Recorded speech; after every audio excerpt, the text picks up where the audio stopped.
اے کملی میں لپٹنے والے، رات کو قیام کیا کرو مگر تھوڑی سی رات، یعنی نصف رات یا اس سے کچھ کم قیام کرو یا کچھ زیادہ، اور قرآن کو اچھی طرح ٹھہر ٹھہر کر پڑھا کرو۔ ہم ان قریب تم پر ایک بھاری فرمان نازل کریں گے، کچھ شک نہیں کہ رات کا اٹھنا نفس کو سخت پامال کرتا ہے، اور اس وقت ذکر بھی خوب درست ہوتا ہے۔ دن کے وقت تو تمہیں اور بہت سے شغل ہوتے ہیں،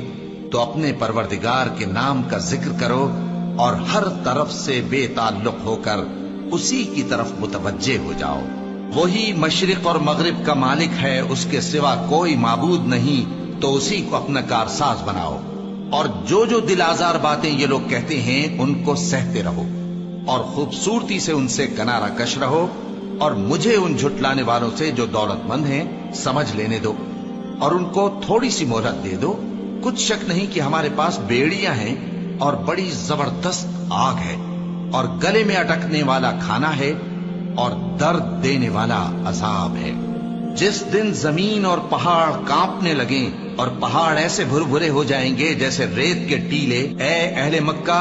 جس طرح ہم نے فرعون کے پاس موسیٰ کو پیغمبر بنا کر بھیجا تھا، اسی طرح تمہارے پاس بھی محمد صلی اللہ علیہ وآلہ وسلم ایک رسول بھیجے ہیں جو تمہارے مقابلے میں گواہ ہوں گے۔ سو فرعون نے ہمارے پیغمبر کا کہا نہ مانا تو ہم نے اس کو بڑے دردناک انداز سے پکڑ لیا۔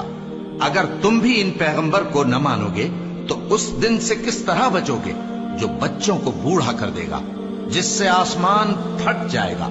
یہ اس کا وعدہ پورا ہو کر رہے گا۔ یہ قرآن تو نصیحت ہے، سو جو چاہے اپنے پروردگار تک پہنچنے کا راستہ اختیار کر لے۔ تمہارا پروردگار خوب جانتا ہے کہ تم اور تمہارے ساتھ کے لوگ کبھی 2/3 رات کے قریب اور کبھی آدھی رات اور کبھی تہائی رات قیام کیا کرتے ہو،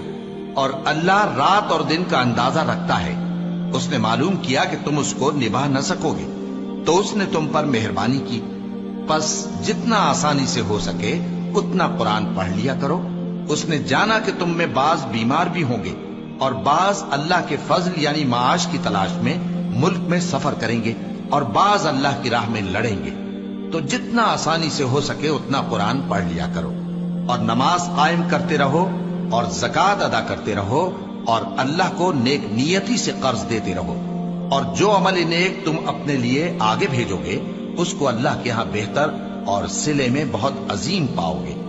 اور اللہ سے بخشش مانگتے رہو، بے شک اللہ بخشنے والا ہے، مہربان ہے۔